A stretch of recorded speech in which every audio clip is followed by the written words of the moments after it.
Welcome back, welcome back, welcome back, everybody. Welcome back to TD Fans Talk at night. Don't forget to check me out on Twitter at TD Fans Talk, Instagram TD Fans Talk, excuse me, and DolphinsTalk.com. I was actually about to lay it down, relax with the wife, talk about our day when I kept getting hit up. And shout out to Finsanity5. We were chatting about this.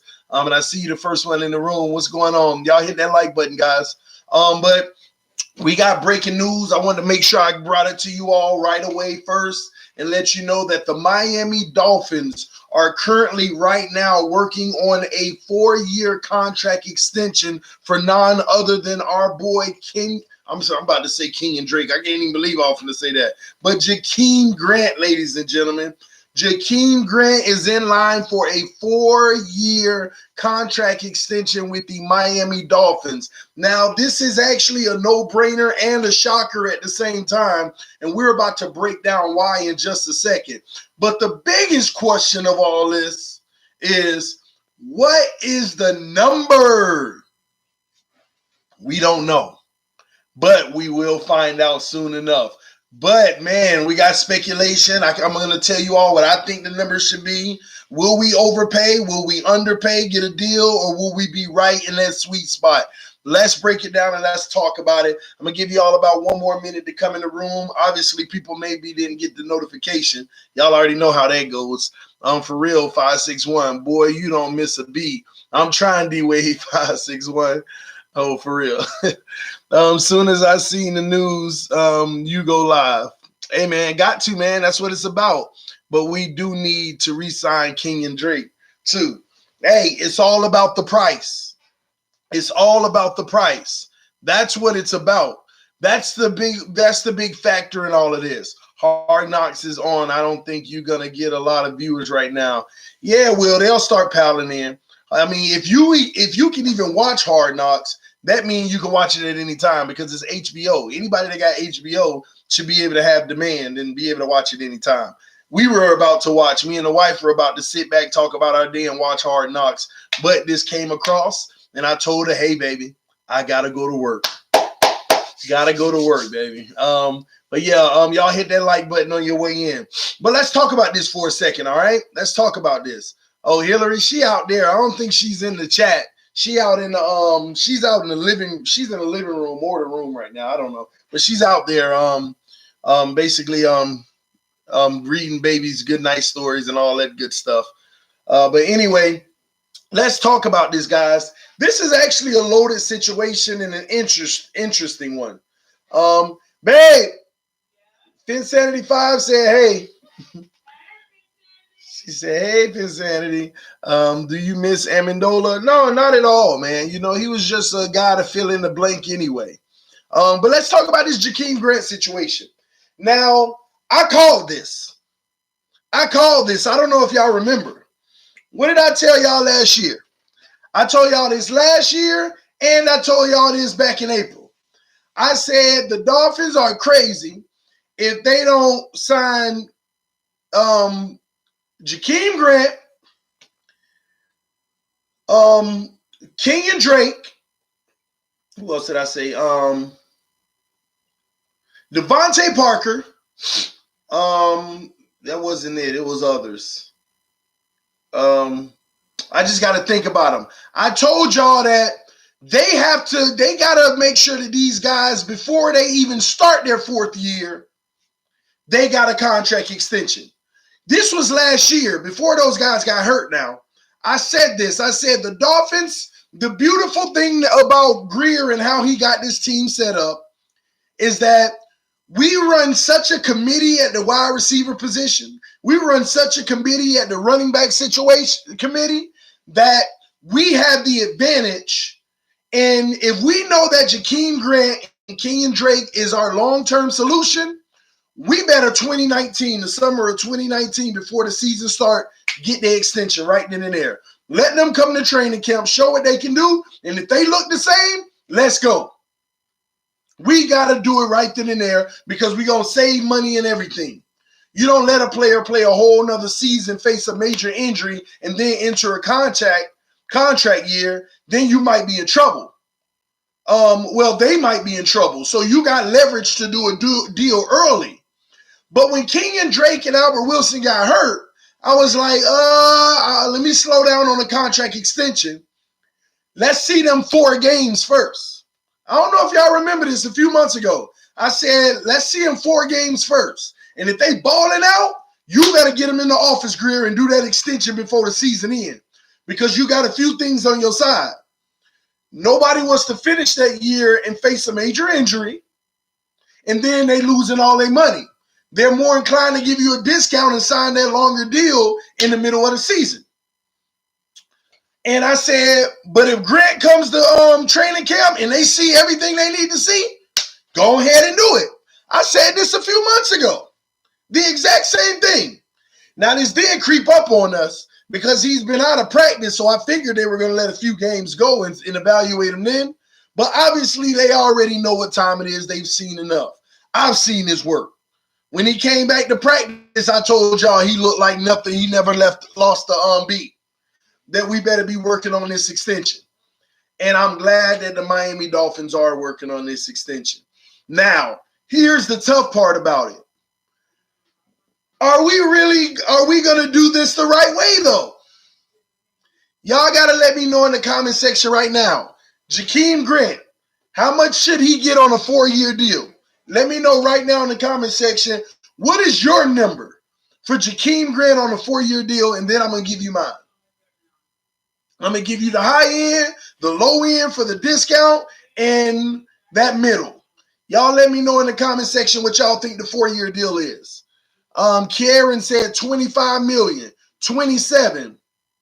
So that's about 7 each, 6.5 over there, 7, 22 million, 12 to 16 million. Woo! You're getting closer to my range. 20 to 25, 21, 17. Shout out to you, man, Tyler. Daniel Halis, 25, 15. Now, I'm going to throw this out there. Y'all know who Cole Beasley is from the Cowboys. Cole Beasley got a 4-year extension.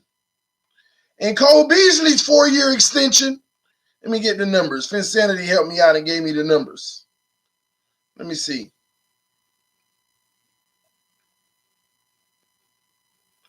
Hold on.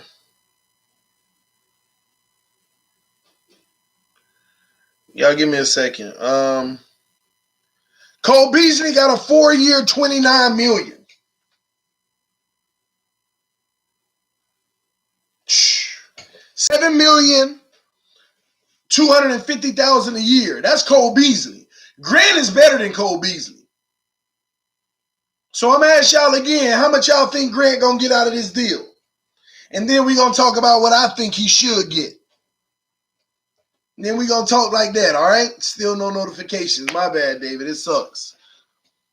15 guaranteed.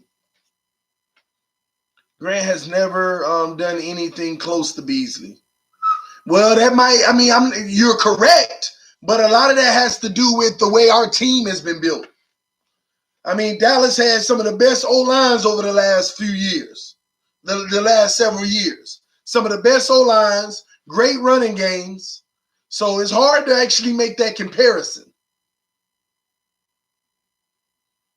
$2.50. That's funny, man. 16 to 20 mil. Ethan Vanderhoff, you are right at my range. You are right at my range. What did I tell you, Finsanity? I said, I hope it's between 12 to 16. And then I said, no more than 20. If I see a 2, it better be a fat 0 next to it. Let's break it down. And these are those moments that scare me. I'm actually nervous, y'all. Real talk. I'm actually nervous. I am so nervous that I am going to see a 3 in front of the beginning of his salary. Oh my gosh. I'm going to lose it.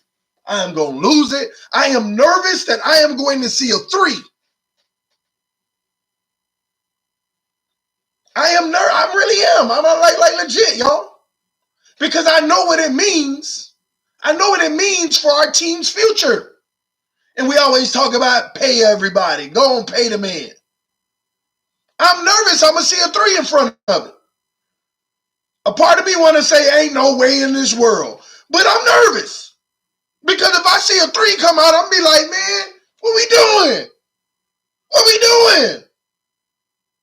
Man, get out of here, Cedric. I see 42, boy. I'm driving. Boy, I'm on my way to the stadium right now. Practice field, wherever Greer going to be tomorrow. Oh, he going to see me. I'm pulling up. I'm pulling up. But nah, I'm nervous though. Because those moments you got to look at your team. It's a good move signing this guy to a 4-year extension. But you got to look at your team and say, let me study my team. What kind of deal is this? Are we making good deals? Are we extending players the right way? Are we getting the right deal? What are we doing here? What are we doing? That's what you have to evaluate. Hold on, let me pull this up. I want to pull up some Grant's information.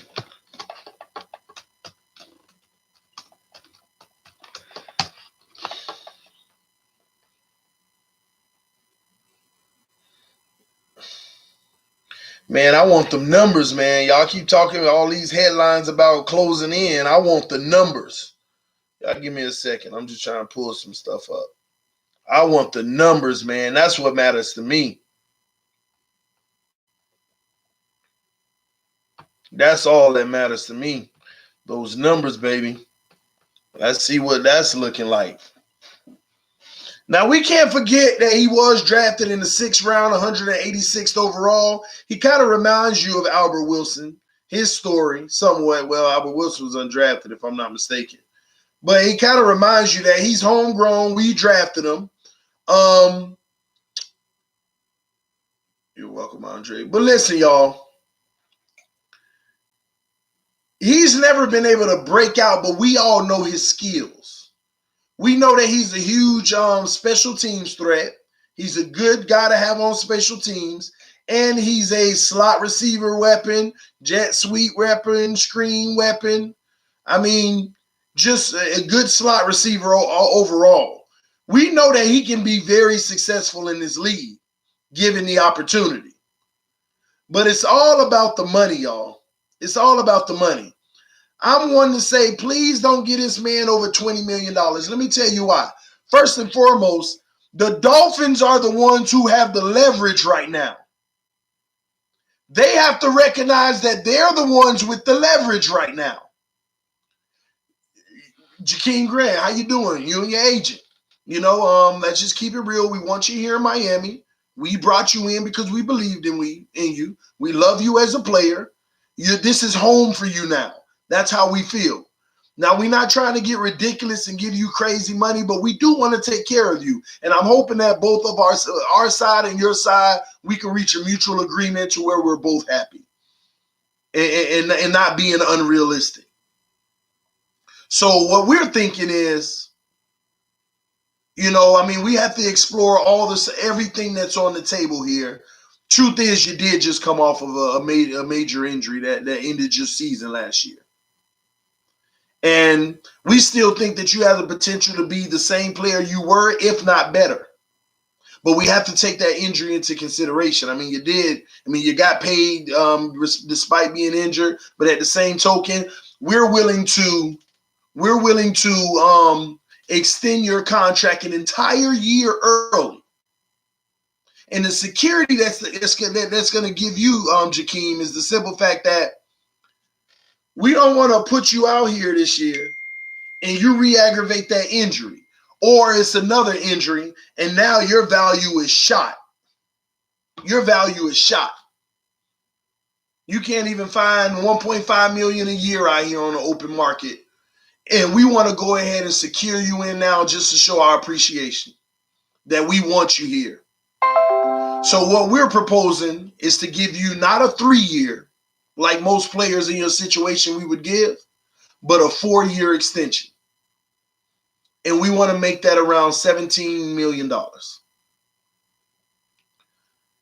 What do you think? And what would Grant say on his side? He can think of it two ways.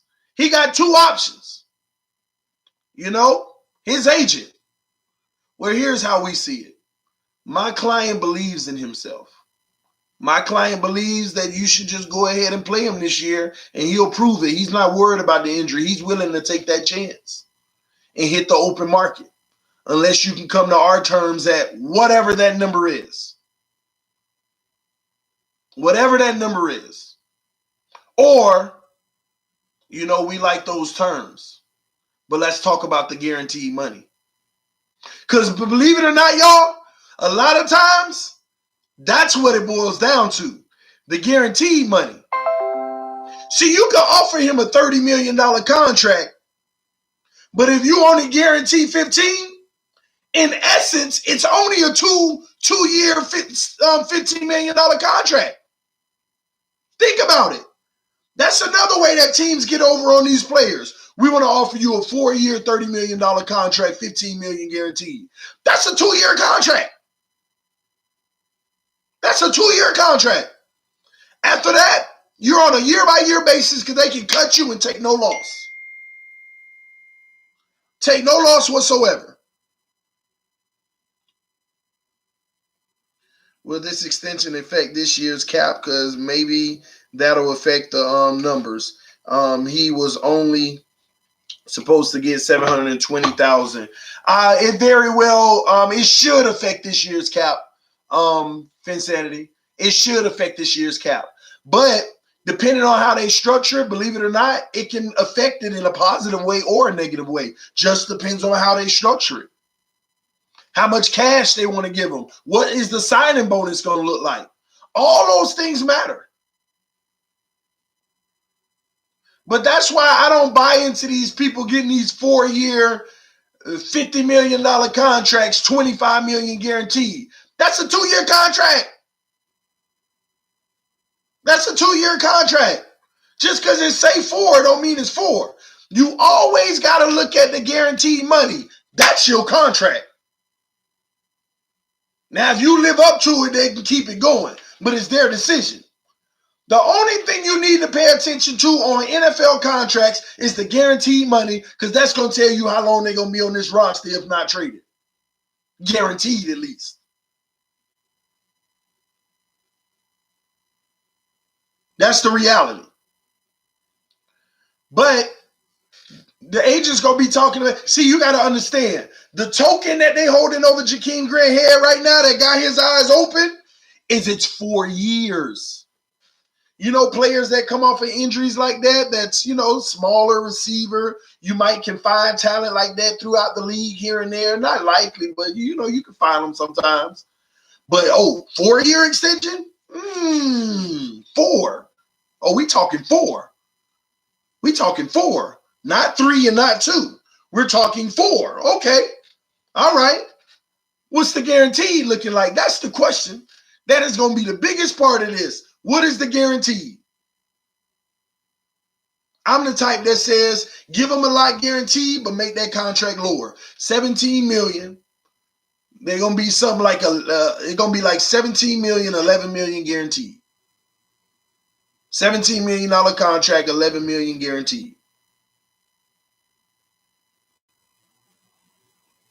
That's going to kind of keep them around for 3 years, guaranteed.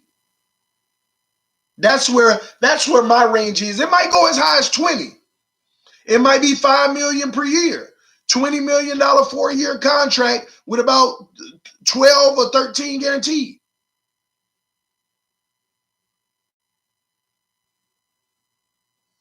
And that's what we have to, and then on top of it, it's a whole year early. This is the leverage that you have.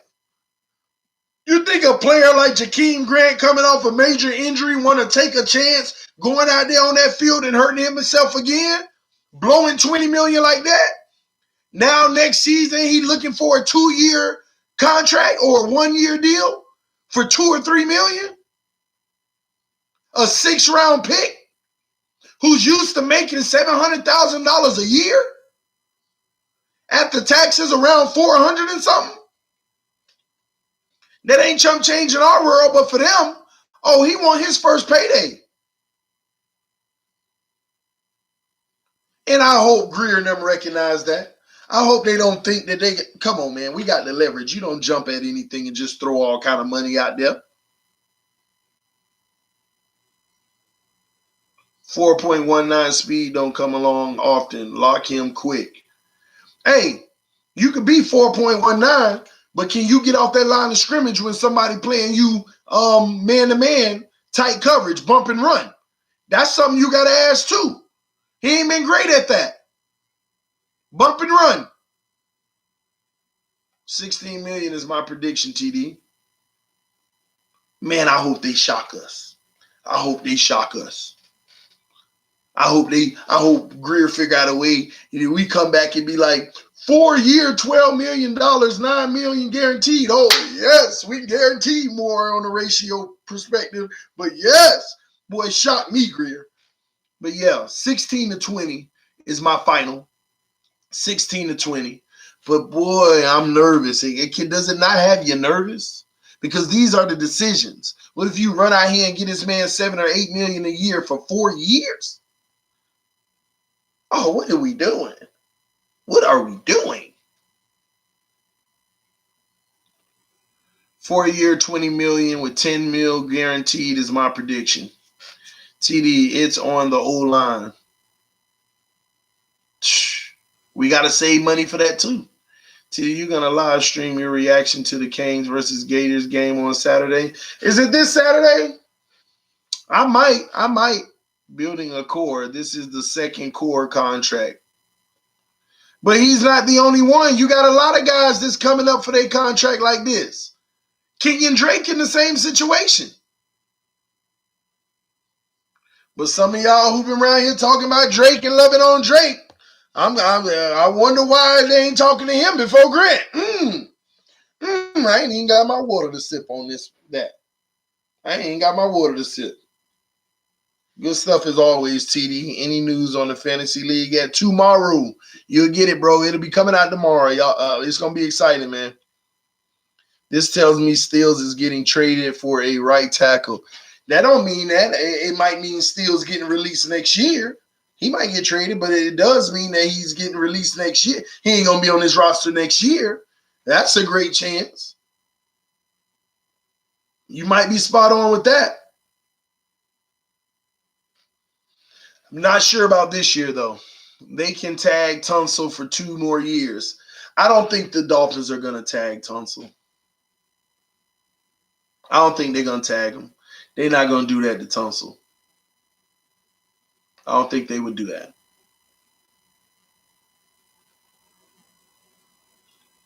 They wouldn't tag him. Maybe, but I think they need to go ahead and tighten this man up for what he deserves.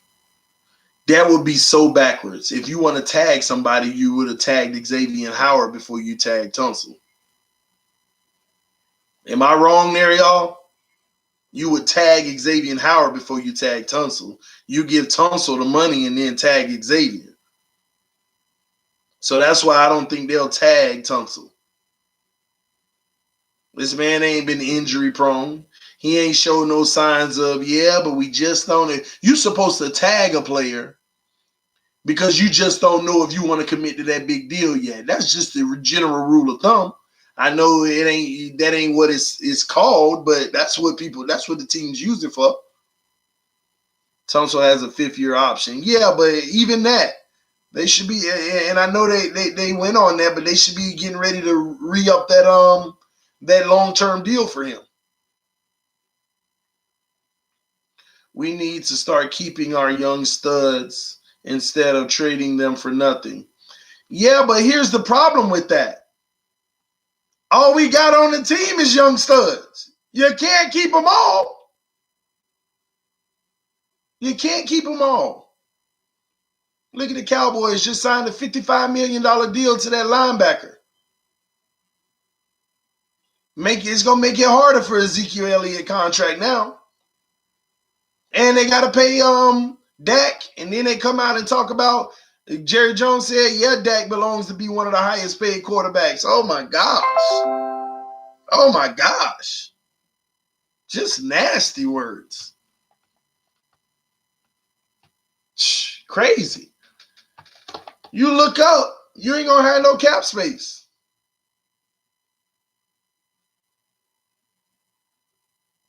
I think that we should use Jakeem Grant like Kansas City uses Tyreek Hill. I agree with that. Tunsil's a stud. X a stud. Who the other studs? You know how many young studs we got coming up in the next 3 years for contract extensions? Christian Wilkins, Minka Fitzpatrick. Hell, Bobby McCain will be due again before you know it. It's plenty. All these guys are young guys. Don't forget that. Jerome Baker, Raekwon McMillan, they coming up in another year. They'll be having a conversation.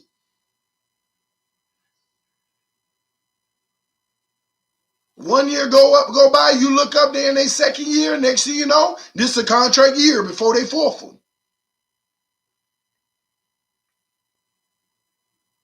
Kiko out. Maybe not this year, but he's out after this year. Him and Kenny Stills, it's not likely for neither of them to be on the roster next year. Or Rashard Jones. Think about it. Rashard, Kiko, and Kenny are the last of the past. They are the last wave. I like Kiko too. I'm just keeping it real though. They are the last wave. Everything has been replaced. As soon as this started 3 years ago, just so y'all know. See, people keep on thinking, oh, we in a rebuild now. What y'all fail to realize, we start rebuilding years ago. Y'all can't forget that. We start rebuilding years ago. Years ago. We just always built the team that looked like it can compete. So we didn't recognize it. All these players right now was the rebuild. Y'all got to understand that. The Jakeem Grants of the world, the Kenyon Drakes, all these guys, the Devontae Park, they are the rebuild. The Laramie Tunsils, the Xavier Howards, they were the rebuild. Bobby McCain, they were the rebuild. These linebackers, they are the rebuild. These tight ends, the young ones, they are the rebuild. Half the receiving core, they were the rebuild. The last of the dying breed is Rashard Jones, Kenny Stills, and Kiko Alonso. And if we lucky, one of those guys will be on the roster next year. And I can't even begin to guess which one, if any.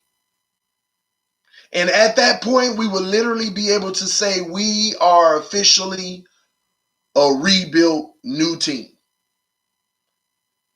Nothing of the past.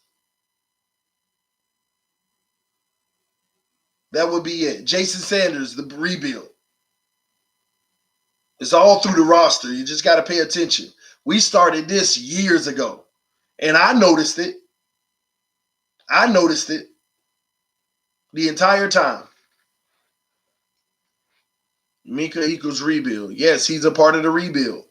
All these guys, we thought we were just drafting one player to make the team better to go get it. No, they were a part of the future. We knew that they were a part of the rebuild.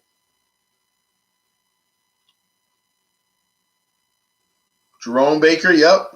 Last year was the last year that we spent money in free agency like that. Yeah, buckle your seatbelt and watch. We're not going to do it that much. That's why you think they're reing up Jakeem Grant. I wouldn't be surprised if they don't bring Albert Wilson back in that office and say, hey, you ready? It's time to do your deal again.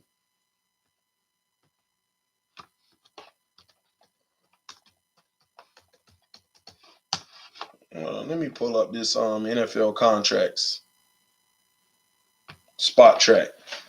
The last two coaches really messed us up. But you know what? Greer was fighting it the entire time. He was still taking care of business. Tannenbaum, I think they were clashing. I saw Tannenbaum on TV. said the Hurricanes will be in the playoffs this year.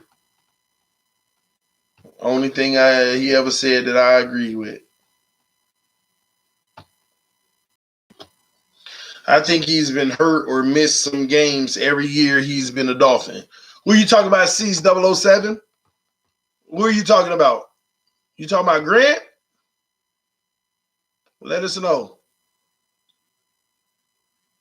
Look at this. Albert Wilson giving us a cap hit of about $9 million this year.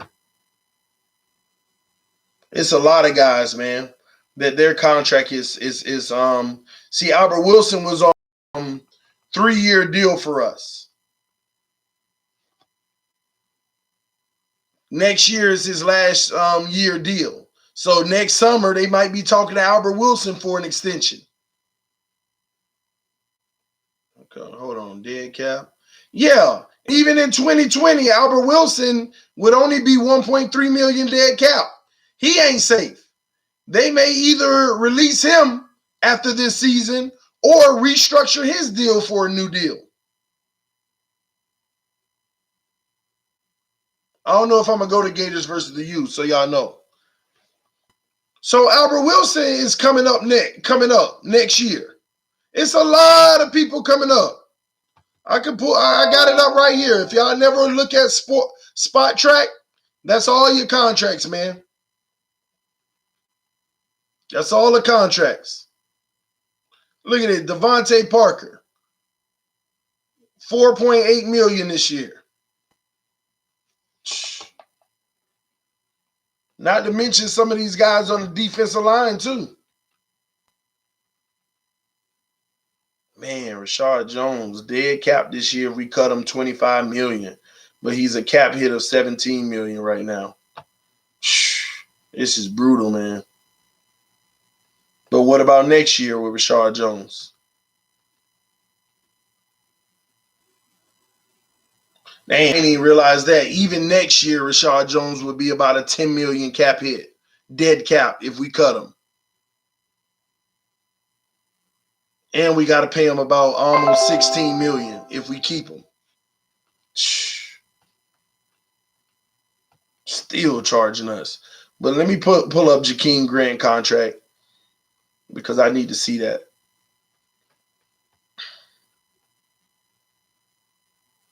Where is it? Let me see. Because they have a feature on here that'll tell you if we made a change, what it would do. Wilson will want a big contract if he balls. If he balls. But this is the thing. That's why I told y'all the beautiful thing about this team, nobody's going to ball because it's going to be by committee in so many ways. That's why I say if we do re-sign a Kenyon Drake, it works out in our favor. It works out in our favor. It's a plus for us.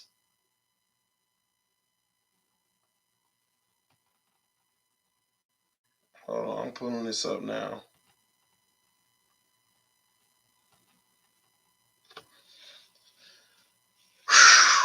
Let me see. Yeah, man. Kenyon Drake only making $56,000 this year. And next year, he's an unrestricted free agent. So they had to get it done. They had to get it done. I thought they had the thing where you can add a deal and see what effect it'll have, but they don't. All right. I think Preston Williams can easily replace Stills, but you will probably disagree, TD. I don't disagree with that, Zach. I don't disagree with that. The goal is just to have people to replace him. That's it. Preston taking all the cake, the whole bag. That's why I think Stills could be traded. I mean, yeah, we all know that, but will Tannehill be a starter for the Titans? Not if Mariota healthy, because I'm telling y'all, Tannehill better than Mariota, but at the end of the day, they ain't even gonna give it the shot because they don't want those kind of problems. They don't want that heat. They don't want that smoke. They do not want that. Look at this. Last year, Jakeem Grant made $666,000 being hurt. Drake will probably have a big year this year and will lose him just like Lamar Miller. I don't know why y'all think Drake gonna have a big year doing a running back by committee, especially with all this praise Flores giving Balaj. And then nobody's talking about how will Drake look post injury, coming off of whatever little ailment he has. Do you know that the sports book, Ask for Insanity 5, they got Drake, they got the over and under on Drake at about 650 yards. You willing to put your money that he'll get more than that this year? With running back by committee? Being restricted to a third down back at times, potentially, maybe not. I'm just saying.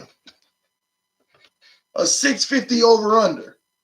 Vegas put the line at 650 for the man. Come on, man. Wake up. No, unless Balaj get hurt early on. Well, yeah, injuries is always a big part of it, but you can't ignore the fact that what if Drake get hurt? TD, can Christian Wilkins be the next Aaron Donald? He can be better. You can disagree all you want. Miller was damn good for us. True. Drake will get about 750 rushing and 4 TDs. Yeah, they got the touchdowns at 5 for Drake. So you got the under. And only 5 rushing touchdowns. Wow, not really. No, Drake will maybe get 500.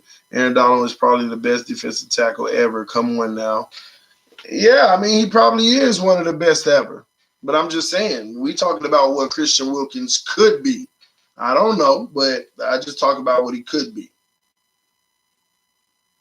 Reggie Bush for Lamar Miller. I'll be happy if Wilkins becomes a good starter this year. He already is, man. Y'all will see.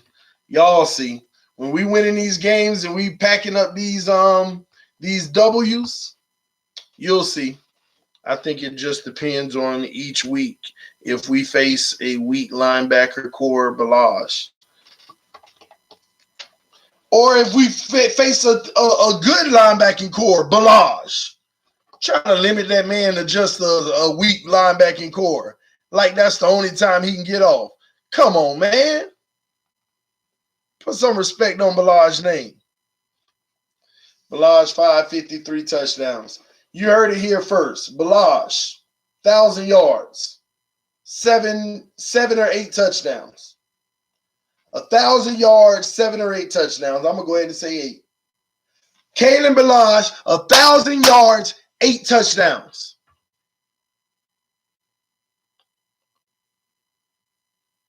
Book it. Book it, ladies and gentlemen. That's big TD. I love it. That's what's going to happen, man. 750 and 6. Okay. That's what your prediction for Charles Harris stats. Man, I don't know, man. He's so iffy right now. I just got to see him in action. It's a win for us if Charles Harris can get 6 sacks, 7 sacks. Shout out to Drake Money. I'm Drake Money. Shake Money said Drake next. Hashtag Team Drake.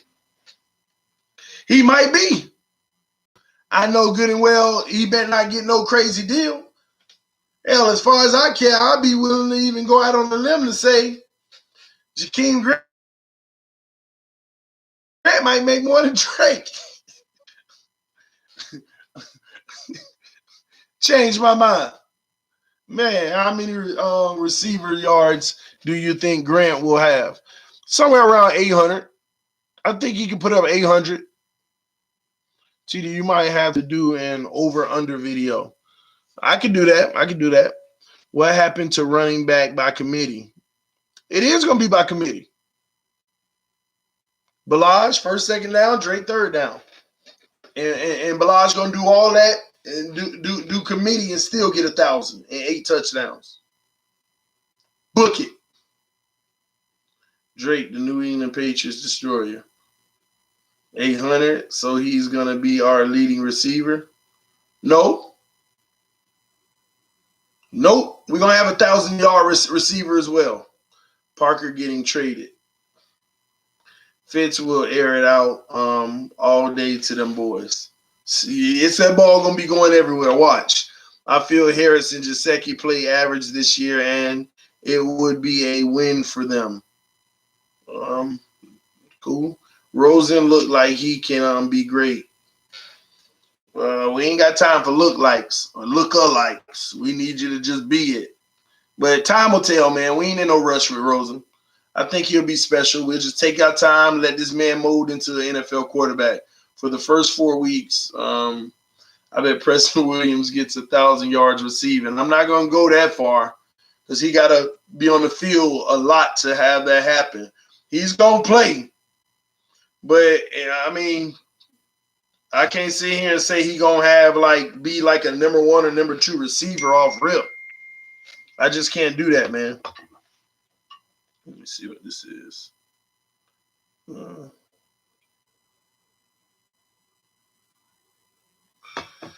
TD, who would you bet on to start if you had to? Rosen or Fitz? Fitzpatrick is starting. I've been told y'all that. Fitz isn't the starter though. You'll see. Both Drake and Balaj can catch. Both Drake and Balaj can make people miss. But only Balaj can run through people. And only Balaj can run through the tackles consistently. Do you think Rosen can learn from Fitz, like reading defenses? You could always learn, and I think he's already learning from him. He said it himself. Can you fill me in? Just got here. Tannehill coming back to Miami, man. They just signed the deal. They traded Jakeem Grant. You missed it, D. You missed it, man. Just messing with you, man. TD, where did you find that light up sign in the corner at things bad? Man, they got a short in it, man. What? Watch. They got a short. You see that? It's my light, but it flickers in and out. It's really my powers.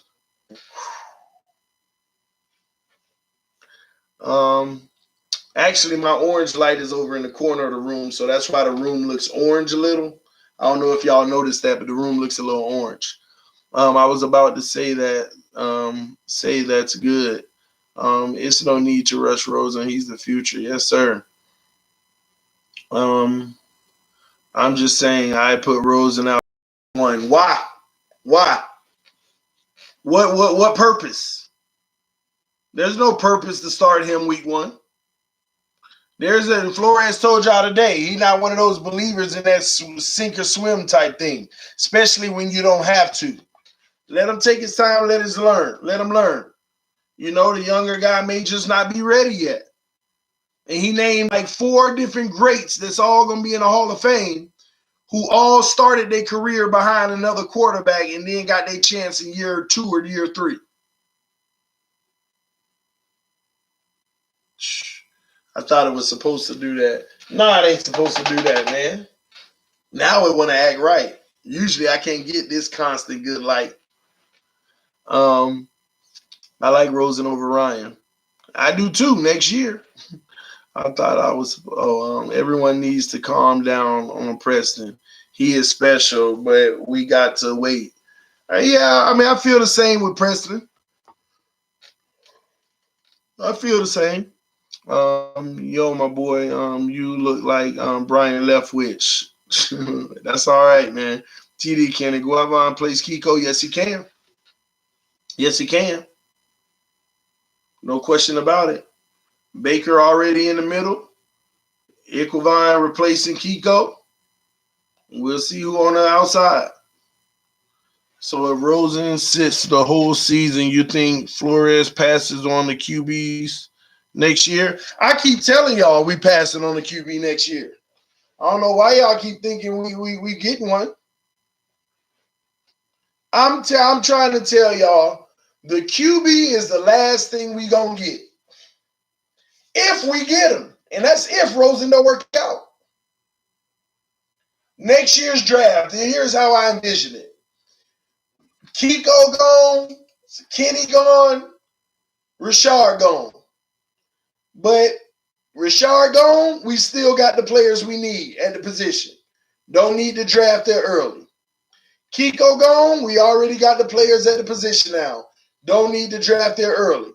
Kenny Steele's gone, we already got the players at the position. Don't need to draft there early. Defensive tackles, don't need to draft there early. We set. Running back, don't need to draft there early. We good.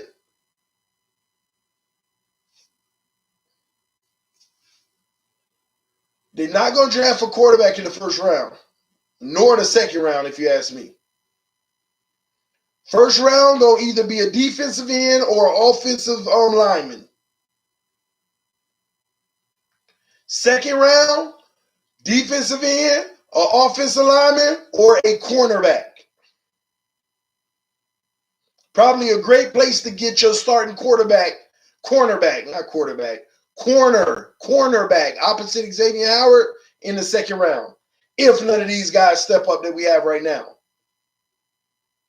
So first round, we're only looking at two options, defensive line or offensive line. Second round, we're only looking at three options, D-line, offensive line, or cornerback. Third round, same three. Fourth round, now we're talking another experiment quarterback, if they decide to keep Fitzpatrick or not, because his money ain't guaranteed in the next year. So they might let him go and get another experienced another project quarterback, and now let Rosen start.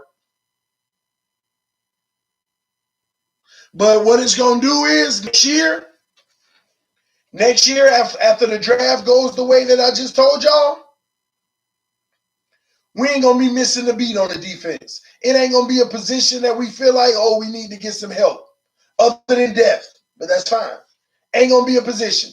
We already know that we got the starters that we want. Offense, we still going to probably need a little help on offense. We still might need a little help on offense, but we just addressed a lot of it. I keep going on the record and telling y'all we're going to do this entire defense first. Soon as we finish the defense, then we're going to solidify that O-line.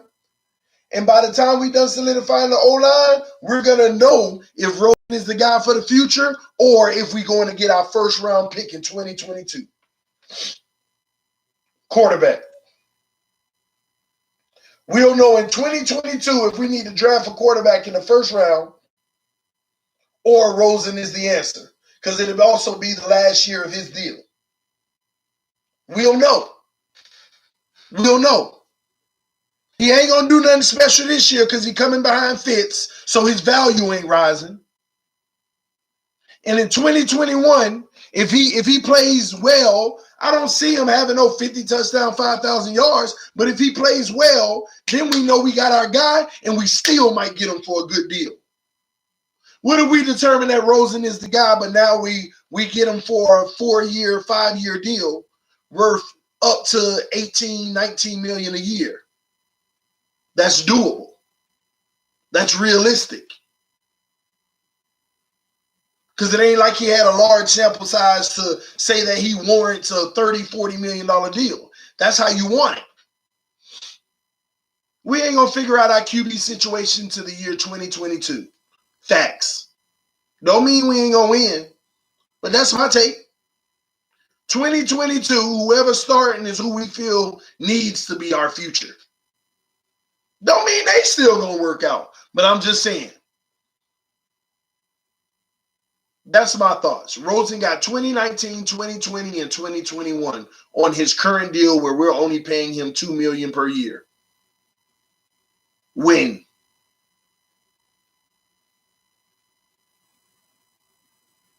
Y'all can't sit up here and say y'all know 100% Rosen is the guy. Get the F out of here. I know nobody ever said that. Are you not listening to me, Joseph? Unless you're talking to other people in the comment section. Because that ain't what I'm saying. But what I am telling you is they not finna go try to look for the guy next year in the draft. For the life of me, I don't understand why, in what world do y'all think you need to bring in your franchise quarterback before you bring in your offensive line? In what world do you bring in your franchise quarterback before your offensive line? In a world that make them look trash, you're setting them up for failure. You're setting him up to fail, putting them behind a terrible offensive line. What do you think happened with Rosen in Arizona? If our offensive line sucks bad this year, what purpose would it be to bring in Tua in 2020 behind a terrible O-line? And you think that a second and third and fourth round offensive line draft pick just gonna be guaranteed? You might have more of the same trash if that happens.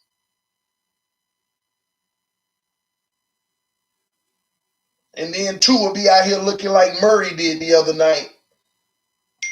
Oh, but I guarantee you one thing: if we went ahead and drafted Tua in the first round, and he out here looking trash because our O line, oh y'all ain't gonna y'all sure gonna give him the excuse that you don't give nobody else. Well, our O line suck. Our O line suck. We ain't doing nothing for him. But you can't have that same energy for all the other quarterbacks who went through that here.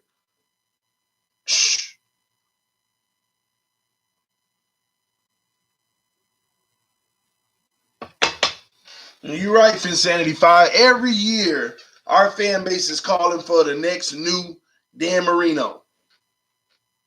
Maybe that's the problem. And I said this before. We need to stop looking for the next Dan Marino. Do you know how rare that is? That's another thing y'all need to understand. Do you know how rare that is to find Marino? We might be looking another 20 years. What we need to be looking for is the next quarterback to lead the franchise, not the next Dan Marino. That's what you call a generational player. But it don't mean that just because you ain't got the generational player that you still can't win. Hell, he ain't win. He ain't even win. If that don't tell you enough, what we talking about?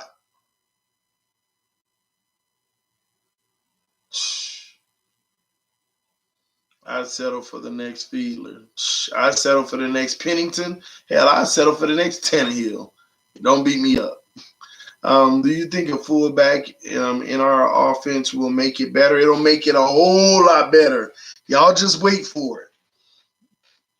If Tua goes to another team and becomes a star, y'all will never stop hearing my mouth. It is what it is. You don't know. But you know what, Joseph? See, this is what I'm talking about.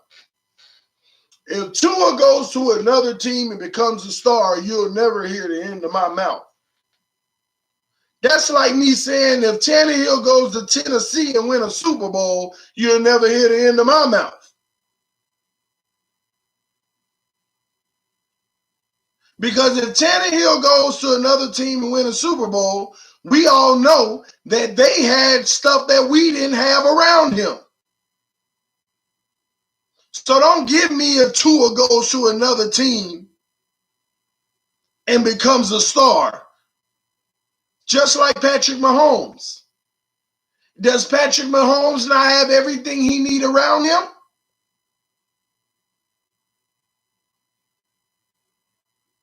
But put Patrick Mahomes in a bum system with a bum team who can't block for him. Get out of here, man. Get out of here.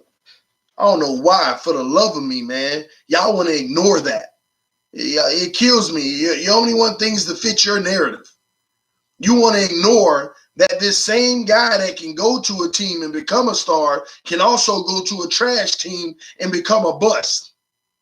You know how many people we done rolled out of this NFL calling a bust? But the truth is they were just in a bad situation.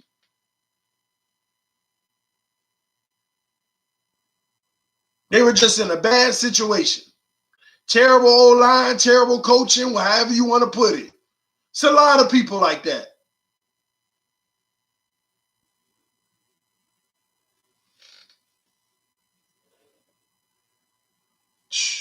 And that's real too, Sean Tunsilbell. Tua ain't even the best quarterback coming out.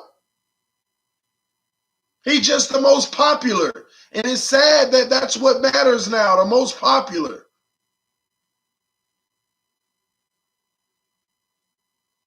What happened with Tua when he went head to head against the Clemson quarterback? Tell me, why did he look so trash? Yeah, I'm gonna say trash. Because according to Tua's standards, why did he look so trash?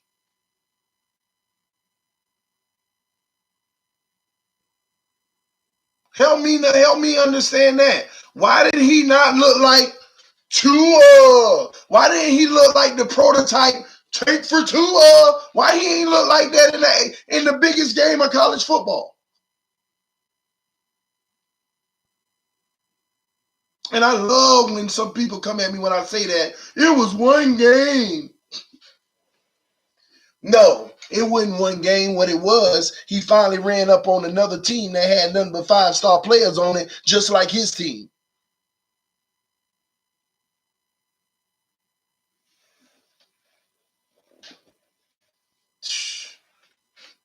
Kills me, man.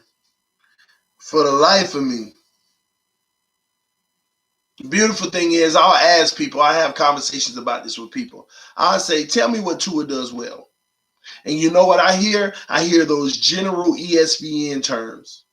You know, he has good pocket presence. He has good escapability. But first of all, he got one of the best pockets in football. And second off, sometimes he escaped the pocket when he ain't even got to. He ain't even got to get out in the pocket, but he get out.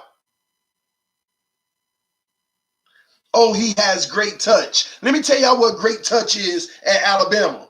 Down, saying hut, 5 seconds to throw the ball, and the receiver wide open, and he put it up there. He put his touch up there, and I'm not saying he don't have some beautiful passes. I've seen some beautiful ones.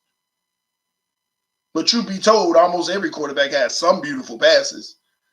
But I'm supposed to get happy about Tua throwing a 45-yard deep ball, and the receiver has about 8 feet separation from the defender. And not only that, the receiver ain't even running in stride, reaching his arms out to catch it. He running, turning around, slowing down a little, got it, and gone. Ooh, look at the touch. Are you kidding me? Are you kidding me? That's touch? Didn't even hit the guy on the run. Oh, I guess he was on the run. Didn't even hit him in stride, right on the money.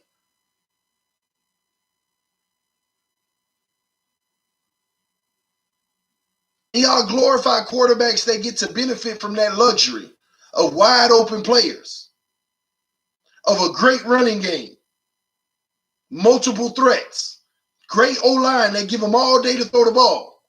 And then you wonder why they look so trash in the NFL when everybody in the NFL is a 5-star player out of college. And you wonder why they don't look the same. Did y'all watch Kyler Murray the other night, last week? Let me know in the comment section if you saw Kyler Murray on that field. Let me know if you saw him on that field. If you saw Kyler Murray play last week, ain't wasn't this the same glorified guy that some of y'all, man, move up and get Kyler Murray. We going to get Kyler Murray. Watch, it's about to happen. Oh, I heard it all. Man, we need to trade up and get Murray. They went out there in that preseason game, and the coach dialed up nothing but pressure against them. Every play. He said, defensive ends, I don't want you crashing inside for the quarterback. I want you staying outside every time. Stay outside every time. He out there running for his life. Am I wrong? He threw for like 9 yards in a whole half of football or something. I mean, how many did he have? 7 passes or something for 9 yards. 3 for 9 passes or something. It was terrible. It was terrible. I tell you that much. It was terrible because I watched the beginning of that game. Kid he looked weird. It didn't even look right. 3 for 9, yeah. He didn't even look right. It just looked weird. Like his size showed how undersized he is. Out there running for his life against defensive ends, who he's supposed to be beating around the corner, right? But he wasn't beating him around the corner. They were beelining on him. And then when he would throw the ball, 5 feet over the receiver head, 3 feet at the receiver, in front of the receiver feet. You got a guy going to the sideline. You literally throw it 7 feet away from the sideline, trying to make one of them sideline throws. Look terrible. Oh, it's young, man. He's still new. He got to acclimate. He got to warm up to this.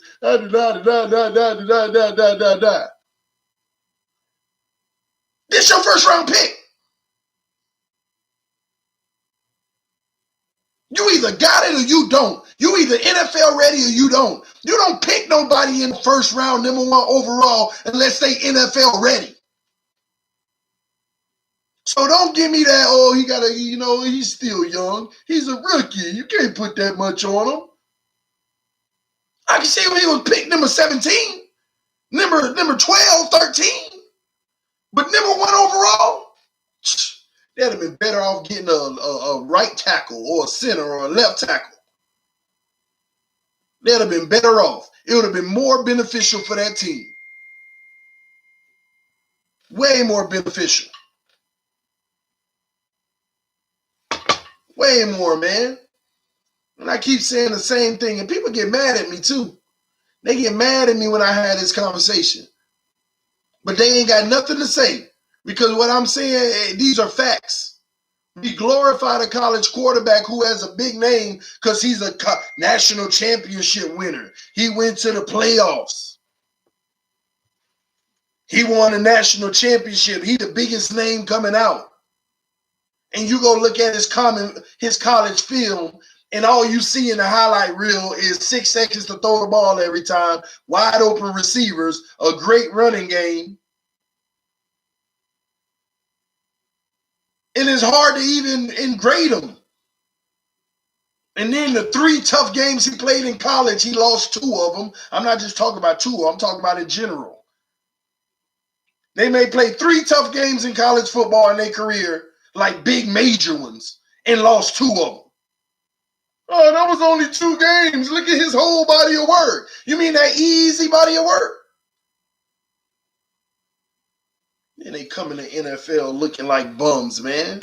And then we go right back to the drawing board. Who's the next highest prospect? Let's get him.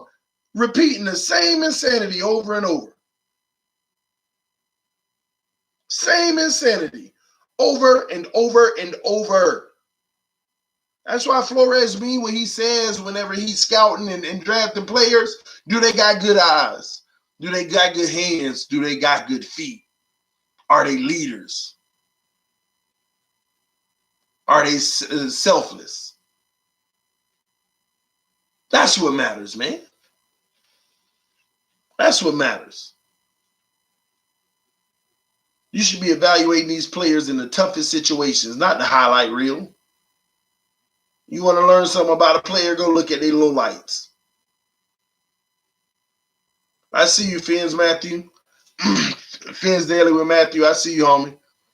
Y'all calm down bashing Tua when y'all don't know what y'all talking about. Yeah, call it what you want, Joseph. Ain't nothing I just said is a lie. I got evidence. I got the receipts to prove it.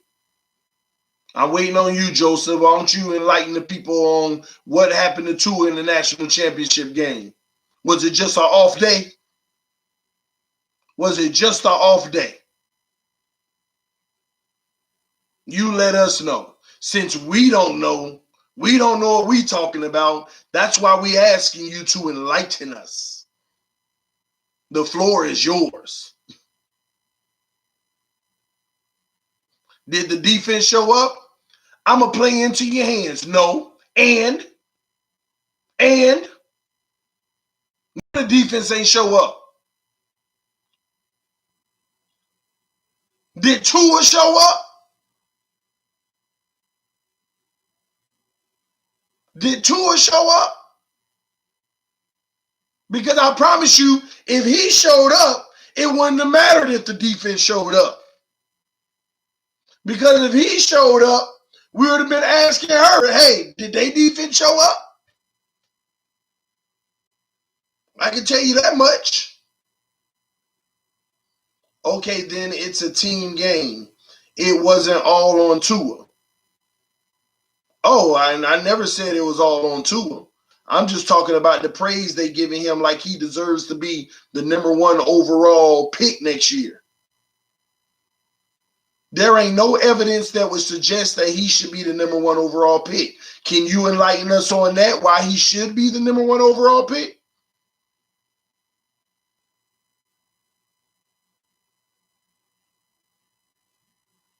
Anything? The floor is yours. Educate us, homie. Educate us. Any evidence on why you think he should be the #1 pick? That's my conversation here.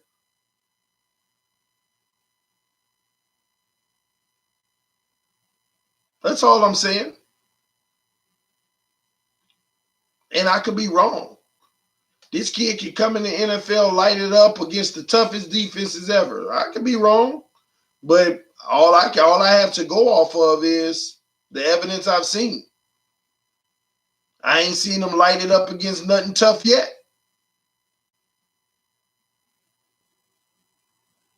It's a team game. He played big and means nothing leading up to the national championship. I think that's what you meant. But y'all judging based on one game. The biggest game. Because you know why? When you come to the NFL, every week is the biggest game. This is the first time his receivers ain't had a separation. This is the first time his running game ain't getting off like it usually do. Because he playing against better talent. And how did he look in that moment? That's all I'm talking about here. Anywho, apparently all the games he played big and mean nothing leading up to the running backs had a combined 163 yards. On which team, Finsanity? Justin Herbert better than Tua, facts. It's being judged off of all his games. Thank you, Carlos. He had 2 interceptions and a fumble or 2. He folded under pressure. But let me say this. Let me say this, Joseph. I don't just talk about this with Tua. I say the same thing with Patrick Mahomes. I talk about how we glorify 50 touchdown, 5,000 yards. When he got everything he need around him, when he get that itty bitty salary, right now, and they can afford a great O-line, great receivers, great tight ends, great defensive players or offensive linemen, whatever it may be. They got a great squad around Mahomes. I say the same thing with him.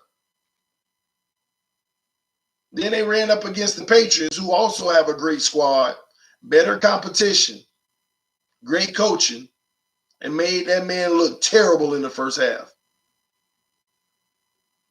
Made him look terrible. Patrick Mahomes looked terrible in the AFC East championship game in that first half. Terrible. But then it took me back to college when Patrick Mahomes played against Kalen Ballage. The game Kalen Ballage had 8 touchdowns. Neither team could stop each other from scoring. Kalen Ballage had 8 touchdowns, y'all. But neither team could stop each other from scoring. Ballage, Mahomes. But you know what the game came down to? Mahomes throwing 2 interceptions. One of them was a pick 6, if I'm not mistaken. But Mahomes throwing 2 interceptions. That's what the game came down to. And they lost to Ballage and his team.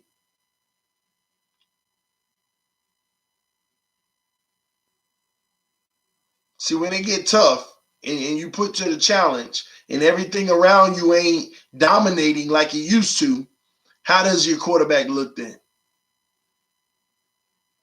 Chiefs steamrolling people all year with that offense. They ran into the Patriots defense. We didn't even know that was Patrick Mahomes in the first half. Dwayne Haskins doing okay. I don't see it as nothing special. The media hyping it, but they trying to even figure out the starting quarterback over there. He hasn't even locked it down. But we were screaming about Dwayne Haskins. But he on his team right now, and they don't even know if they want him to start or not.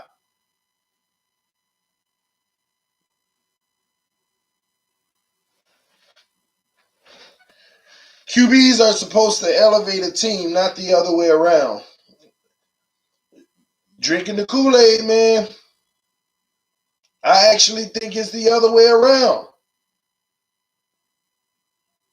This is where we'll disagree, but man, I'm telling y'all, the Patriots coaching and the team that's always around Brady elevates him.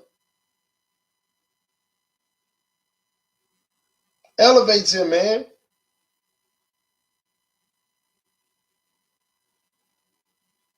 How you think Brady would have looked? Matter of fact, I'll do you one better.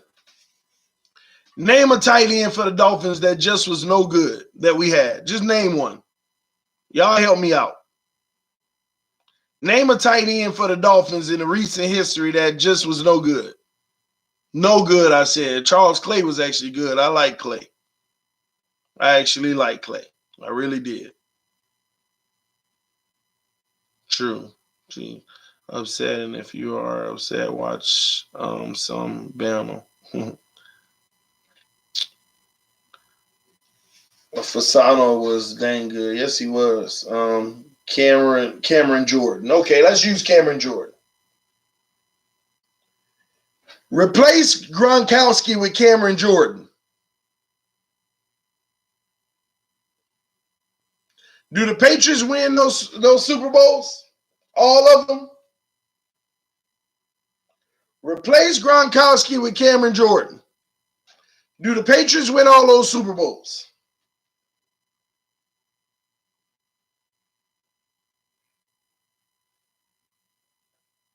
I don't care that he was hurt.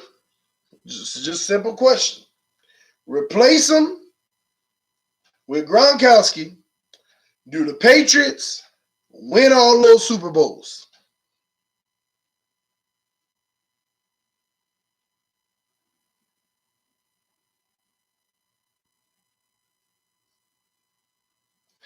Take Edelman off the field last year. And as much as we like Isaiah Ford, but let's keep it 100. Take Edelman off the field last year, put Isaiah Ford in that position. Do the Patriots win that Super Bowl?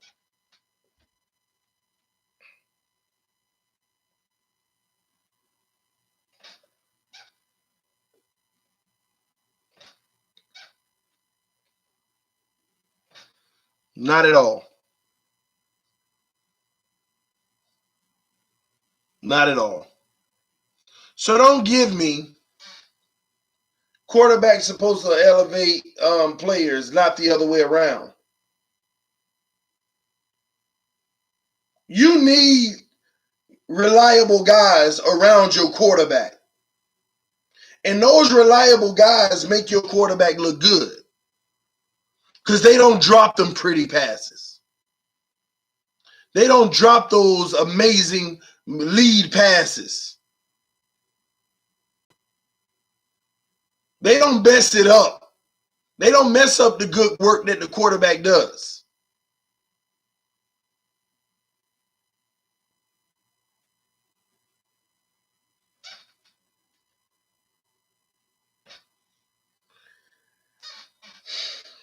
Your quarterback needs to be a 7 out of 10, nothing more. I agree. 7 out of 10, 8 out of 10, in that range, you're good to go. Let's go to war. TD, you look annoyed. What up? I ain't annoyed. I'm about to end the stream though. I'm just it's been a long day. I know I've been streaming all day. It's just these points right here, man. I kind of do get tired of hearing the glorification of the quarterback position so much. And that's where people get misled on how to build a good football team. Because everybody want to start with the quarterback. And truth is, that's all we've done for the last 20 years. Ever since Marino, that's all we've done. Started with the quarterback. When are people going to realize it's actually not the way to go? This league has proven to, because even when we had, my point of the matter is, even when we had who I consider the greatest quarterback in all time in Dan Marino, where did it even amount to a Super Bowl? The evidence is all around us. People put too much merit on the quarterback.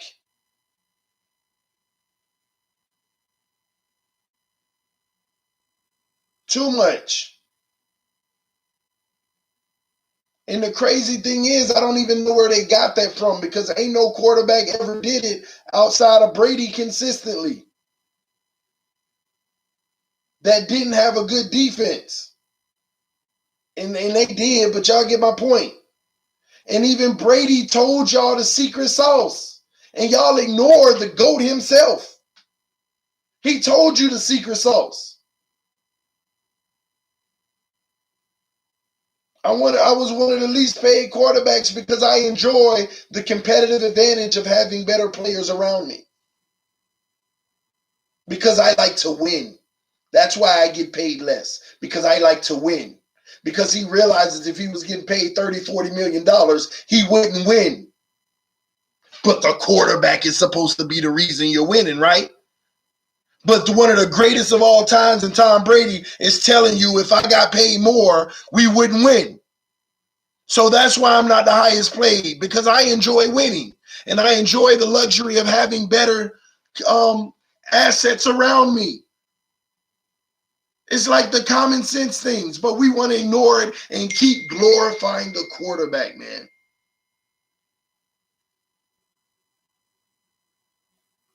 And I don't understand for the life of me why people ignore those. They turn on ESPN and just listen to them talk about the quarterback position all day, and they think that's the answer. Newsflash, ladies and gentlemen. Sometimes when you turn on ESPN, FS1 and all that, it's lazy analysis. It's easy to just talk about the face of the franchise, which is the quarterback, but not the real attributables of what's driving a team's success. It's easy because it takes work to research the team, the dynamic, what they're trying to do, what they're trying to run, the type of schemes, to know who are the real vocal parts of that team. But no, they want to go straight to the quarterback. Do you really sit here and do you mean to tell me the Rams quarterback Goff was? Please let me know in the comment section, because maybe it's just me. You mean to tell me Goff was the reason? Goff was the main attributable of why they made it to the playoffs last year? Super Bowl? Is that what y'all telling me? Come on, man. No. No, he wasn't. No, he wasn't. They put a good team together, man, with a great defense. It doesn't matter how good your team is. If you don't have a good QB, you won't win. Look at the Jags. They had a stacked team with a trash QB. I once again disagree. If Joe Flacco can win, if Joe Flacco can win a Super Bowl, if Trent Dilfer, I got all the smoke for you tonight. If Trent Dilfer,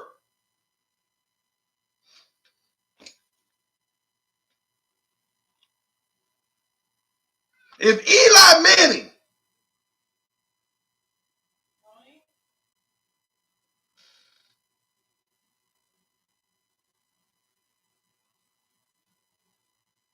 all those teams won because of their defense.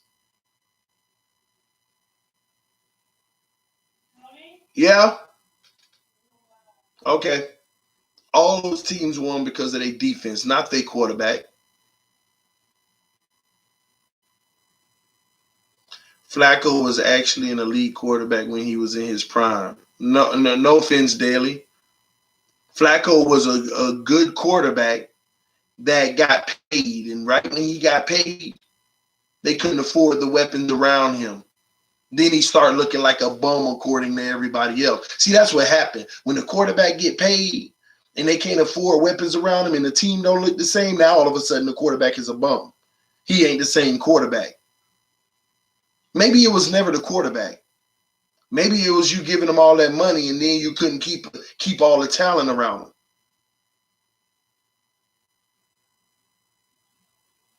Of course it wasn't defense alone. But a lot of those teams, they defense carried them. And they had good offensive weapons. But most of these guys did it on their rookie deal. Most of these guys did it on their rookie deal.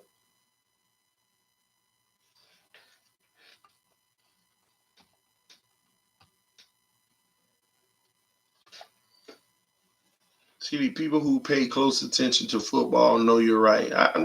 It's common sense. We have a #1 defense this year. We rock. Exactly. That's why all we need is a little bit above average quarterback. That's all you need. The only wild card about this season is the defensive end position and the offensive line. And I'm feeling more and more promising about the O-line every single day. Every single day, man. I would not say you're right. Nothing's wrong with that either. Nothing's wrong with that. You don't have to say I'm right. That's all good.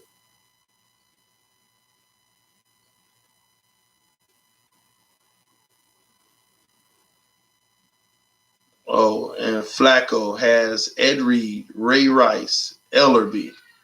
Do I need to mention how dominant that defense was? You ain't got to, Finsanity. They know. They know.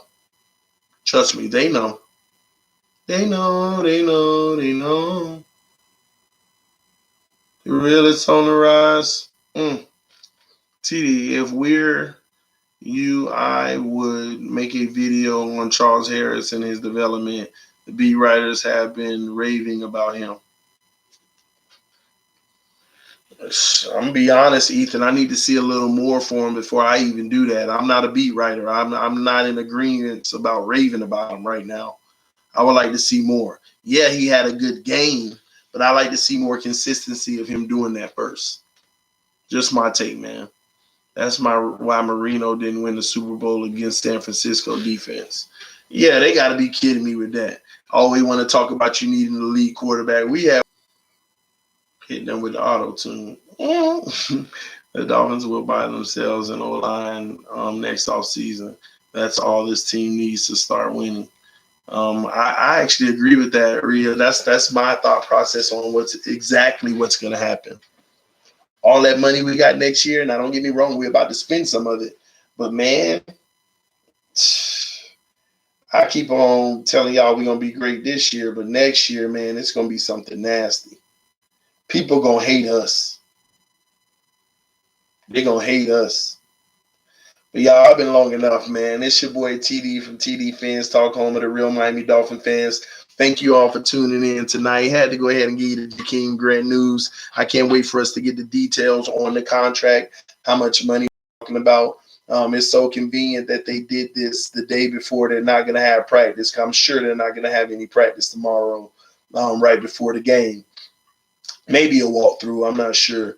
But I'll be back with y'all tomorrow. But also, guys, make sure you check me out on TD Sports Talk. I'm about to get that channel up and popping, talking all things sports. I'm not going to neglect my Fins Talk channel.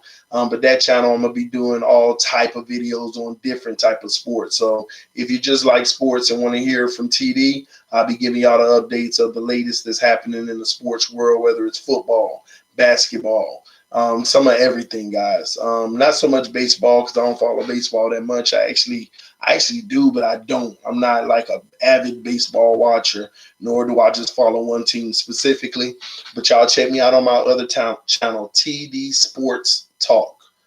Make sure you subscribe to it as well. I plan on getting started on that tomorrow, as well as fantasy football will be coming out tomorrow. So y'all stay tuned for that as well.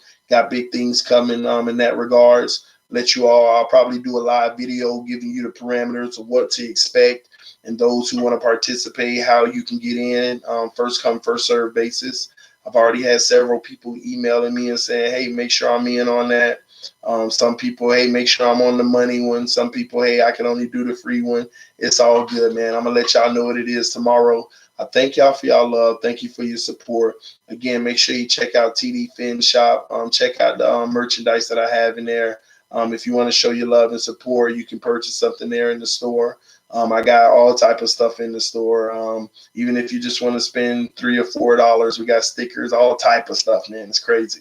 But y'all check it out. Let me know what y'all think about it. But I appreciate everybody that's been riding out with me today. It's been a long day. But y'all do me a favor before y'all get out of here. Please hit that like button. We want to try to get 100 likes on this video by tomorrow as well. But thank y'all, thank y'all, thank y'all. Y'all sleep well tonight. If you have a loved one in the house and they're still up, let them know how much you love them before you go to bed. And when you wake up in the morning, let them know how much you love them even more. And it's been a blessing that y'all could wake up and breathe this beautiful air. It's your boy TD. Love you, love you, love you. Peace, peace, peace. I'm out, I'm out, I'm out. Love y'all, man. I got notes. See, it's even moments like right now. I am actually real tired. But I don't want to leave, y'all. I don't want to leave. Peace. I'm out.